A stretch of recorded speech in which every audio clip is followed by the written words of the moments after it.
a 10-year-old said that someone came to the house yesterday. There is blood all over the bed. We believe that Turner entered the residence through a back door sometime after 1 a.m. before 1:25 and murdered her and Mr. Lang in the bedroom, firing more than 42 rounds. 42 bullets.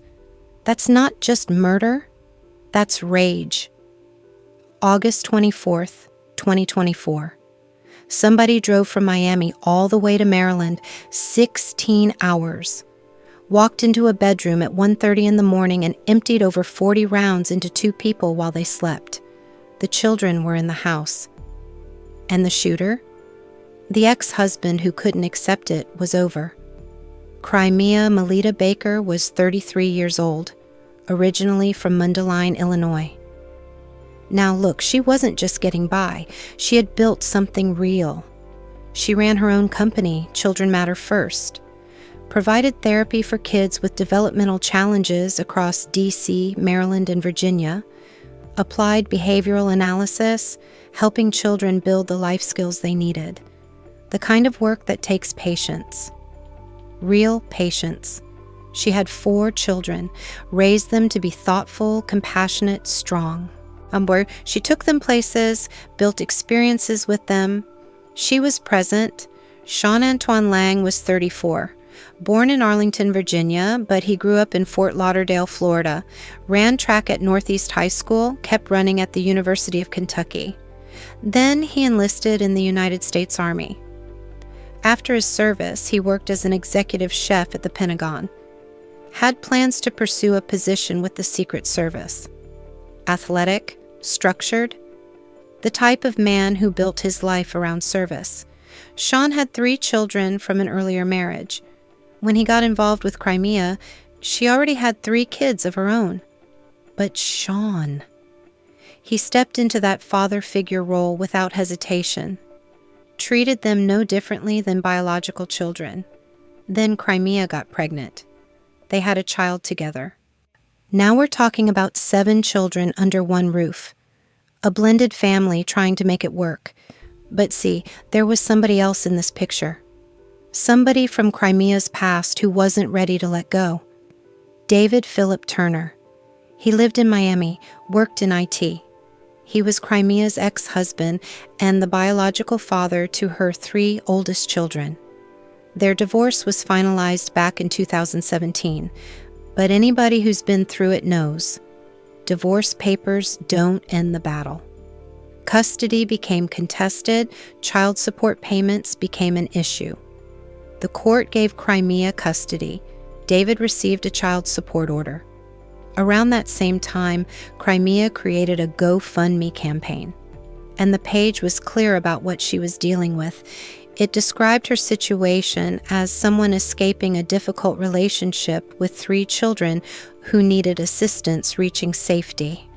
She raised the money, relocated, eventually settled in New Market, Maryland.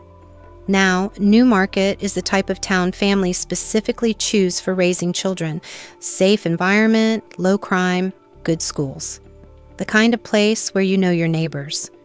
Crimea established a home there, operated her business, focused on her kids. By August 2024, Crimea had fully transitioned into a new chapter. Different state, different home, different relationship. Shaun had been living with her, helping parent David's 3 children alongside their shared infant. The kids felt comfortable with him. They saw him as family. Life was moving forward.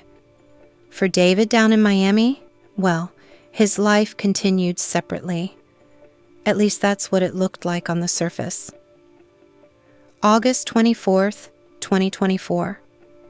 David got into his vehicle and headed north from Miami. One took a 16-hour trip to New Market, Maryland. Think about that for a second. 16 hours. That's not a quick drive across town when you're heated. That's Orlando, then Jacksonville, then Georgia, then South Carolina, then North Carolina, then Virginia, then finally Maryland. Mile after mile after mile. Plenty of time to think, plenty of time to turn around. He didn't. When David arrived, he reportedly gained entry through a rear door, sometime past 1 in the early morning hours. Crimea and Shaun were asleep upstairs in their bedroom. David walked in and fired over 40 times. Around 7 a.m., the children contacted emergency services. A 10-year-old said that someone came to the house yesterday. There is blood all over the bed. Deputies from Frederick County Sheriff's Office arrived at the scene. Crimea Baker and Shaun Lang were found unresponsive in their bedroom. Investigators collected evidence from the location. Everything indicated significant violence had occurred. This wasn't random. This was intentional. This was planned. Now here's the thing. Investigators never located the weapon. Despite thorough searches, it remained unrecovered. Sheriff Jenkins had served in law enforcement for 34 years. He stated he'd never encountered anything comparable to this. Market. Today you will hear from Sheriff Chuck Jenkins, who will give you an update on this tragic incident and take questions from the media afterwards. Also behind me is Captain Sadat Kaliskan and Lieutenant Robert Deckhut. And now I'll turn it over to the Sheriff. Thank you, Katie. Good afternoon. I want to start by expressing my sincere condolences to the families of the victims of this tragic incident. Also want to thank the press for your patience in giving us a couple days to pull everything together.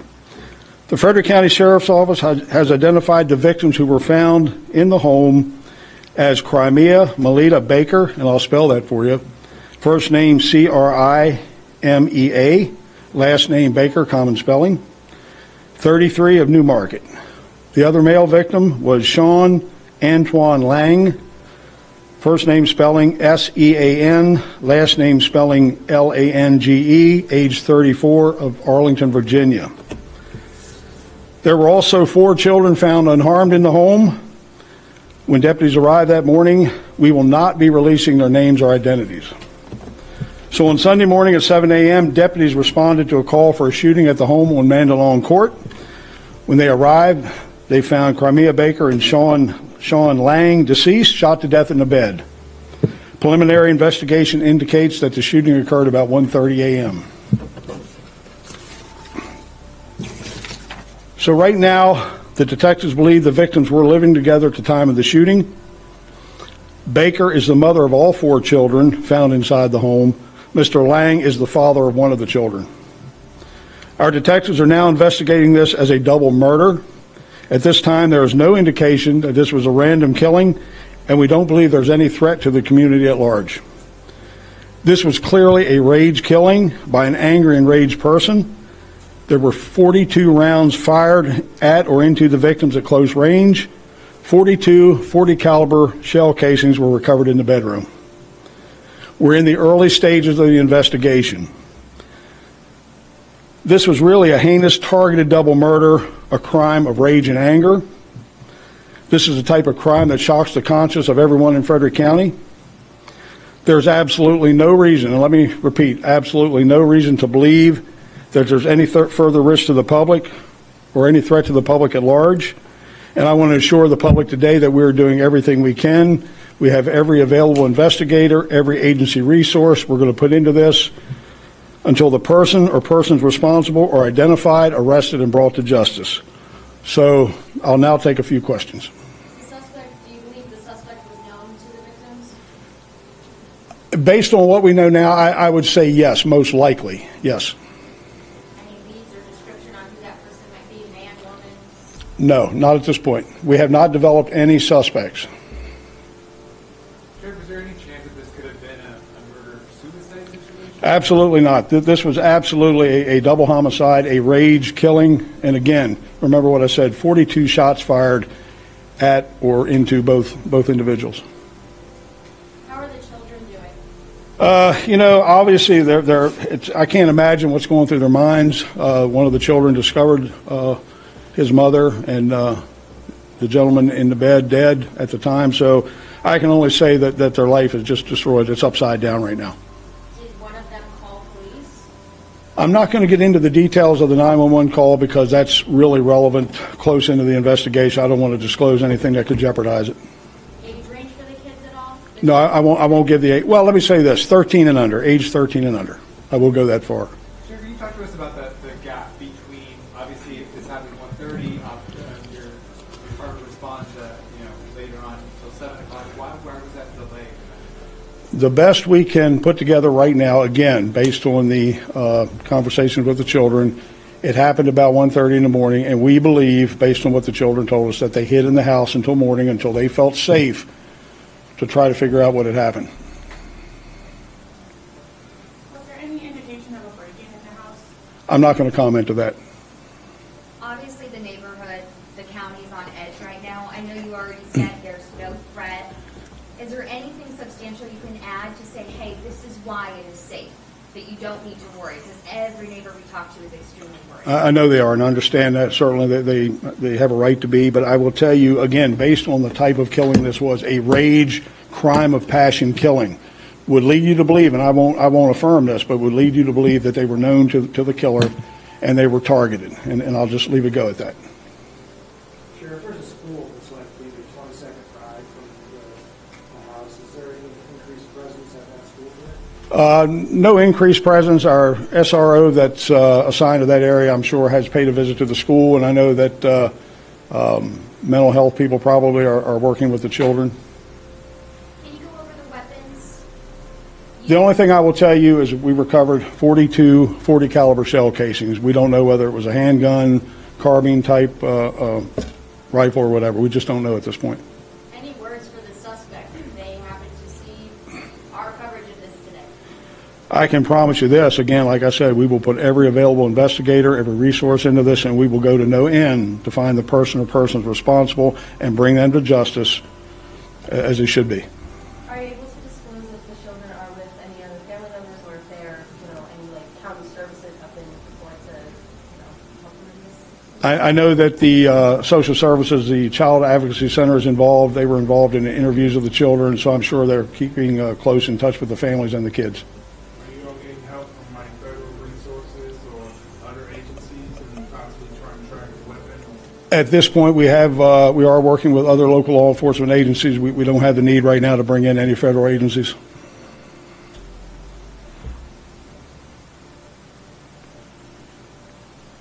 Any other questions?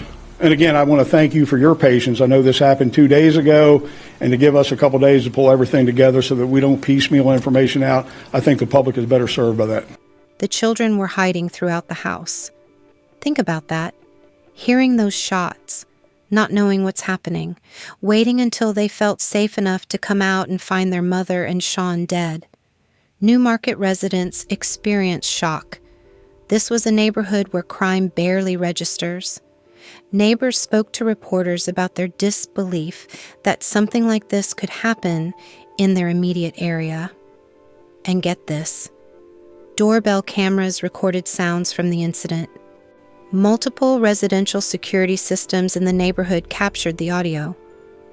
This happened at approximately 1:30 a.m. Nobody contacted authorities. After the incident, David left, drove back to Miami. 16 hours back the way he came. For more than a month, the case was still under investigation.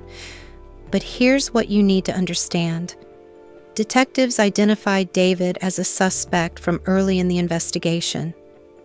I mean, think about it. Her former husband, father of 3 of the children.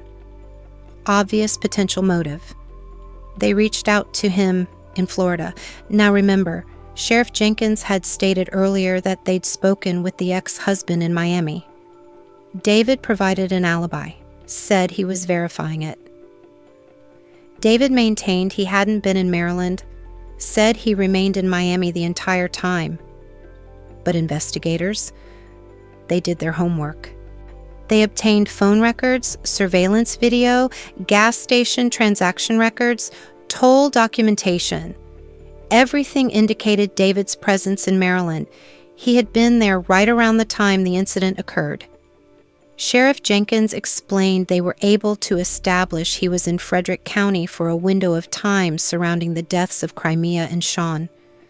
And listen, he noted this wasn't necessarily about the alibi itself. It was about them locking David into a false statement. The FBI became involved. Frederick County detectives and federal agents went to Miami. They executed search warrants on David's apartment and his vehicle. They discovered evidence. The sheriff didn't detail specifics, but it proved sufficient to obtain an arrest warrant. September 28, 2024. A Florida beach. A David Philip Turner got handcuffed by police while a woman stood nearby watching. Now David faced charges for the incident. According to authorities, David made a 16-hour drive from Miami to Maryland, then turned around and drove 16 hours back. He didn't show any sign of panic. No surprise. The woman who was with David on the beach when police showed up? Her identity was never publicly released. She remained silent during the entire arrest. Didn't question what was occurring. Sheriff Jenkins confirmed that David was arrested without incident on the beach around 6:20 p.m. He was transported to Broward County Jail and charged with 2 counts of first-degree murder, 1 count of home invasion, and 2 counts of use of a firearm during commission of a violent felony. He was held without bond. Now charged in connection with a gruesome double murder in Frederick County. Our Maryland Bureau Chief Brad Bell joins us live now. Yeah, Brad, it's taken police weeks to arrest someone in a case that really shocked the community, including even the officers who were working it. Yeah, look, this was a tough one for sure. But I got to tell you, it took a month, but this guy was the suspect right from the start. We actually asked the sheriff about him within days of the murder because we spotted his name in court records. But the sheriff said they had to build a case. And then they caught him in a lie. He said he hadn't been in Maryland, and they were able to prove that, in fact, he had traveled to Maryland from Florida. Then they found some evidence in his vehicle, and he was picked up over the weekend. Crimea Baker was, by all accounts, an attentive and loving mom for her 4 kids, moving to this home in Newmarket last spring. Shaun Lang, the father of the youngest child, joining the family there, also living in the house on Mandalong Court. The murders of Baker and Lang in that house, shaking even the county's longtime sheriff. I've never seen anything to this degree. Really, it was unbelievable. Now, Jenkins says this man is the killer. He's 33-year-old David Turner, Baker's ex and the father of 3 of her kids. Jenkins says he drove from his home in Miami and back to do the crime. We believe that Turner entered the residence through a back door sometime after 1 a.m. before 1:25 and murdered her and Mr. Lang in the bedroom, firing more than 42 rounds. Court records show Jenkins lost a custody and child support battle with Baker for their children following their 2017 divorce. Sheriff Jenkins says he can't say yet that's a reason for the crime. There's no explanation I can think of that would have justified anything like this. Certainly we don't have a motive. We can only suggest it was domestic related, obviously. It was a crime of passion. And Turner must have been so enraged for some reason. Again, maybe we'll find out in the future, maybe not. Yes, Sarah said we may never know the motive. Now, the sheriff was asked about the children.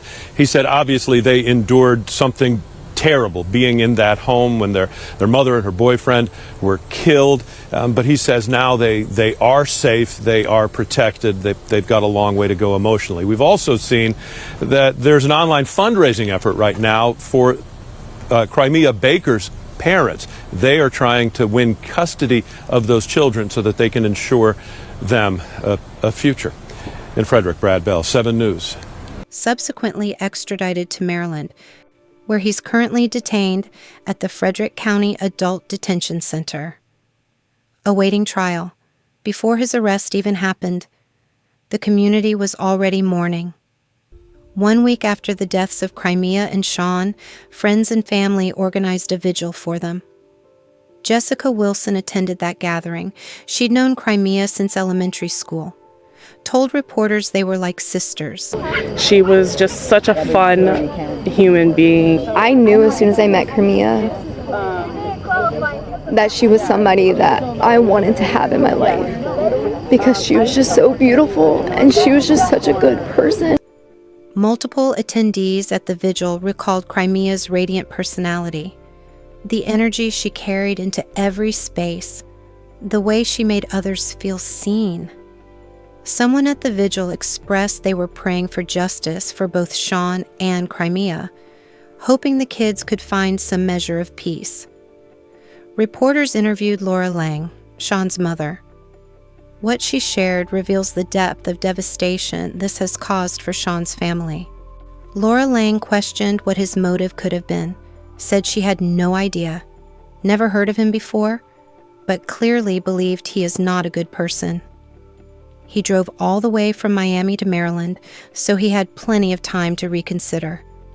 And then she said something that cuts deep. He left his own 3 children in the house to find their mother. That's horrific. He ruined a lot of lives, and also his own. Laura Lang spoke about who Shaun was, the son she adopted from Children's Home Society in Fort Lauderdale when he was 5 years old. She described him as someone who had a lot to give, very positive and upbeat with a bright personality. To lose all of that when he had overcome so much, simply devastating. Shaun's family established a GoFundMe page to provide support for his kids. He was laid to rest at Broward County's Veterans Cemetery with full military honors, the dignity and respect his service earned. Laura Lang also stated that when the trial begins, she and the family will be present every single day to advocate for their son. Ensure Shaun is remembered. Ensure justice gets served. Look, this case shows you something important. Domestic violence doesn't always end when the relationship ends. Sometimes the danger escalates when someone decides to move on, when they build a new life, when they choose safety. Crimea tried to do everything right. She relocated, established boundaries, created stability for her children, built a business, found love again. But David couldn't let go. 16 hours. That's how long he had to think about what he was doing, to turn around, to choose differently. He didn't. And now 7 children are growing up without the parents who loved them. A community is shattered. 2 families are grieving, all because one man couldn't accept that it was over. If you're in a situation where someone refuses to respect your boundaries, document everything. Tell people. Don't keep it quiet. Reach out to organizations that specialize in domestic violence, because sometimes walking away isn't enough. And if you know someone who's struggling to let go of a relationship, check them. Real talk. Because this is what unchecked rage and obsession can lead to. The world keeps spinning. Crime doesn't stop. Stay aware. Trust your instincts. Don't ignore the warning signs. This has been Trending Tragedies.